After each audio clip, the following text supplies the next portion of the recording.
they were at the top of the class. And their ability to speak English was almost every one of you can really speak English well, but there's a certain inhibition, there's a shyness.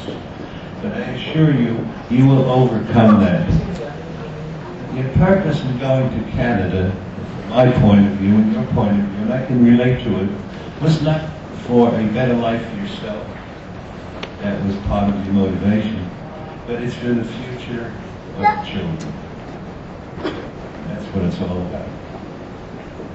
They will have an opportunity which unfortunately they do not have here.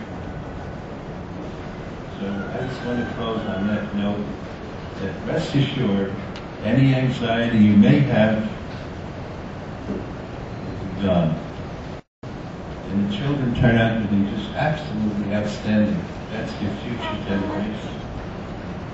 I'm an emotional person, so I don't want to go too much. Okay? Again, I want to wish you the best. You earned it. You climbed that mountain. Not everybody can reach their goal if they're not committed to their mission, if you want to call it. Some people fall by the wayside.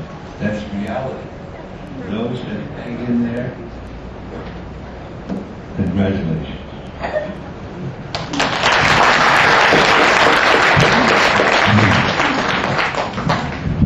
I'm not much of a public speaker, so thank you, sir. Sir, stay with me. I'm gonna award the visa. The visas. Okay. So I'd like to take this opportunity to thank you also for granting our request to grace this tremendous, grace this momentous event.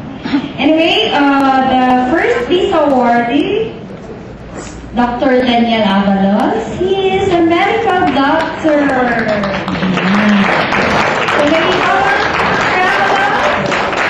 He is from the Gupan Hospital. Okay. Dr. Avalos, when he applied, ang alam po niya ay 4 years ang processing. Yan ang alam niya, 4 years.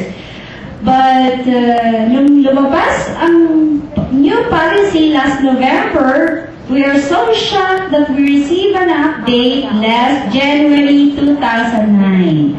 So, can we hear a word from Dr. Avalos? May kodigo. Siya din po ay registered nurse.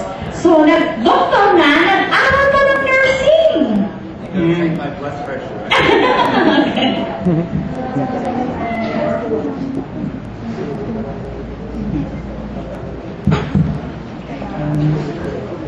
For everybody here, I would like to introduce myself first.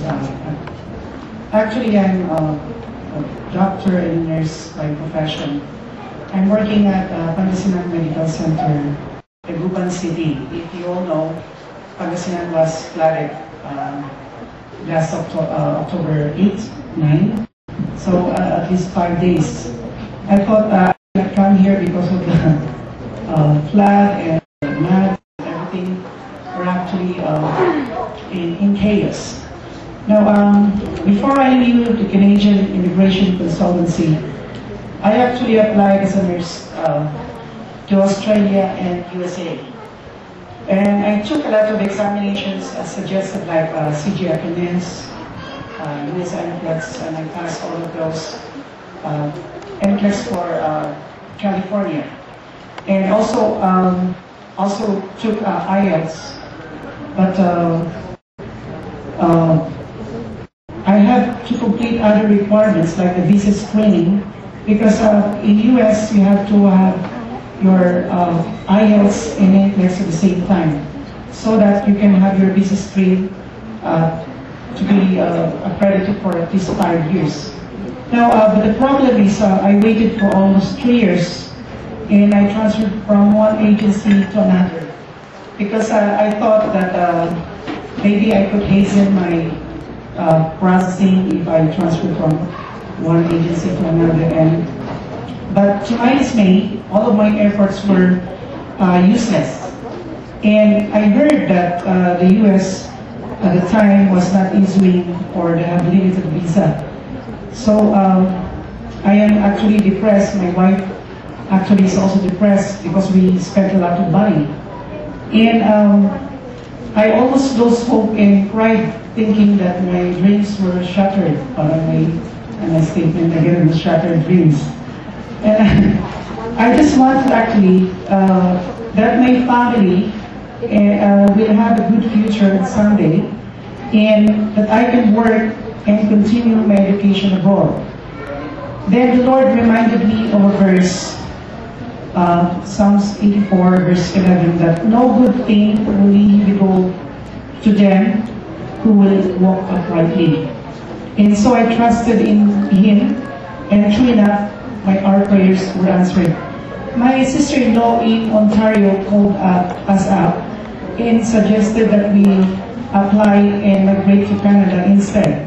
So at first we were hesitant because we spent a lot of money from one agency to another, and I said, this is another, let's say, yeah, it's a consultancy. They told me it's not an agency, but it's a consultancy. So, but deep inside me, the Lord is directing me to pursue my application. So I obeyed God, and I'm really amazed because the people here, the staff, the CIC staff were actually accommodating.